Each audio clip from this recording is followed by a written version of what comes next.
My dad works in B2B marketing. He came by my school for career day and said he was a big ROAS man. Then he told everyone how much he loved calculating his return on ad spend. My friends still laugh at me to this day. Not everyone gets B2B, but with LinkedIn, you'll be able to reach people who do. Get a $100 credit on your next ad campaign. Go to linkedin.com/results to claim your credit. That's linkedin.com/results. Terms and conditions apply. LinkedIn, the place to be, to be. This episode is brought to you by Ring. From package deliveries to lonely pets, Ring cameras and doorbells make it easy to check in from anywhere, right from your phone. Be there with Ring. Learn more at ring.com. This is Optimal Finance Daily. 6 ways to apply decluttering principles to your finances by Guy Birken with becomingminimalist.com. And I'm your host and personal finance enthusiast, Diana Merriam. We're going to get right to today's post and start optimizing your life. 6 ways to apply decluttering principles to your finances by Guy Birken with becomingminimalist.com. Getting your home to look like your minimalist vision of a cozy retreat is a simple but not easy process that anyone can understand. Decluttering your home is about identifying what physical objects are unnecessary. It may be tough to make decisions about each item, but you usually know what you need to do. When it comes to making your money life resemble your stress-free financial vision, the process to get there is harder to understand, much less follow. When it comes to physical decluttering, you can't help but notice the unused treadmill in your bedroom if you stub your toe on it twice a day. Cluttered money choices, however, are much less visible. The good news is that the same strategies that can help an overwhelmed newbie minimalist declutter can also help a financially struggling minimalist get a better handle on her money. Many of the same principles apply. Here are some decluttering strategies that can double as tips for money management. Number 1, know what matters to you. Minimalism is all about removing what is unnecessary so only the essential remains. This is an inherently personal process because what is essential for your home and happiness is different from that of anyone else. Recognizing exactly what is most valuable to you allows you to create a home that reflects your values. Similarly, budgeting your money starts with your values. Other than financial necessities, identify the purchases or spending decisions that matter most to you. Choosing to spend on the things you value makes it easier to let go of the things you don't. Number 2, declutter first, organize second. A common mistake in decluttering is to try organizing your way out of the mess. Starting with organization allows you to avoid the tough decluttering decisions while feeling like you're making progress.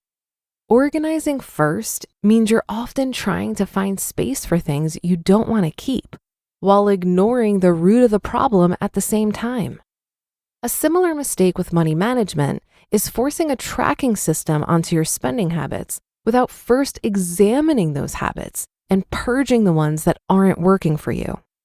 This has become even more common nowadays with the countless banking apps that will track spending for you. But trying to track your spending when you spend more than you can afford is just another way of organizing clutter. It doesn't get to the root of your financial stressors, and it gives you only a false sense of progress. As with physical declutter, it's better to start by eliminating the purchases you don't need before getting into the nitty-gritty of organizing your finances. Number 3, start with easy to declutter items. You don't start your minimalism journey by getting rid of your grandmother's wedding china, even if you don't use it. Instead, you start with the duplicates you own, the things in storage you will never miss, or the stacks of magazines you haven't read. So if you need to cut expenses in your budget, start with the items that are not important to you or that you simply will not miss. That could be anything from your cable subscription to your unused gym membership to the extra data you never use on your cell phone plan. Number 4, every item needs a home. Minimalist homes have a place for everything. Anything out of place can easily be returned to their proper homes. Give every dollar you earn a home by planning where your money will go with every paycheck. Doing this will mean you're prepared for both expected and unexpected expenses. Some of the homes you should plan on for your dollars include an emergency fund, retirement savings, bills, and fun money. Number 5, declutter daily. A little bit of decluttering every day not only helps to maintain your space, but it also saves you time and frustration. For instance, it's easier to recycle your junk mail and file important mail as soon as it comes in the house than it is to deal with a teetering pile of paper when you realize you can't find your cousin's wedding invitation. Managing your finances should also be a similar daily habit. Make it a part of your daily routine to log into your bank account, check your balances, and look over your purchases. This will help you keep track of where your money is and what it's doing. And it will give you a chance to get ahead of potential problems. And number 6, remember it's a journey. Both minimalism and good financial health require regular maintenance. Neither process is a one-and-done job, as you will always have to maintain your decluttered home and your budget. There will always be items that need to be put away or decluttered from your home, and there will always be money coming into and flowing out of your life. It's helpful to think of both processes as being similar to laundry. These jobs are never done. Just as you must sort, wash, dry, fold, and put away your clothes on at least a weekly basis, you need to make decluttering and checking in on your finances a regular habit. These 6 strategies are the basis for creating both a serene and decluttered home and a well-managed and stress-free budget. Committing to these strategies can help you feel more in control of your life and finances and more connected to the things that matter most to you. You just listened to the post titled 6 Ways to Apply Decluttering Principles to Your Finances by Guy Birken with becomingminimalist.com.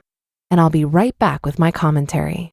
Buy low, sell high. Buy low, sell high. It's a simple concept, but not necessarily an easy concept.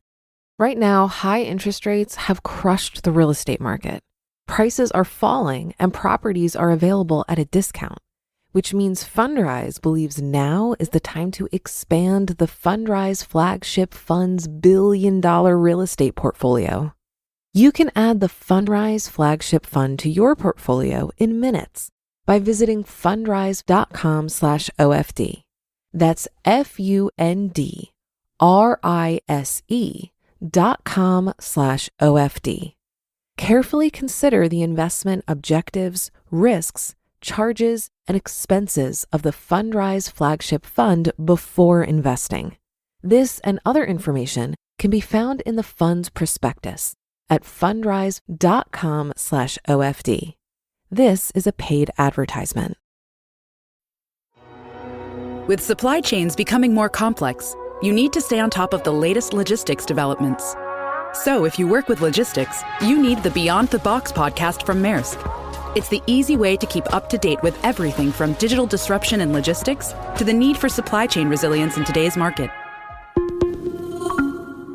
Find out more and keep ahead of the game with the Beyond the Box podcast on logistics insights at maersk.com/insights. I think Emily makes a strong argument that tracking spending is like a form of organization that doesn't get to the root of any issues with overspending. But I still think that tracking your spending is the first step to coming up with a good budget because it gives you a clear picture of where your money's going. Many people have a general idea of their expenses, but often underestimate how much they spend in certain areas, like dining out, entertainment, or impulse purchases. By tracking every expense for a period of time, say a month, You can gather real data that reflects your spending habits, not just your assumptions. Fixed expenses like rent and utilities are non-negotiable and typically stay the same each month. Variable expenses like groceries or entertainment fluctuate, and this is where you can make adjustments. Knowing this distinction is essential when creating a realistic budget because it helps you prioritize spending and set achievable goals. Another benefit is the accountability factor. When you're tracking your spending, you become more mindful of your financial choices. It's harder to justify a splurge when you know you'll have to record it later. Tracking your spending is an essential first step in developing a budget because it provides a detailed, honest view of your financial habits. Armed with this knowledge, you can create a budget that accurately reflects your lifestyle and goals. But that'll do it for another edition of Optimal Finance Daily. I'll be back tomorrow as usual, so I'll see you there for the Wednesday show where your optimal life awaits.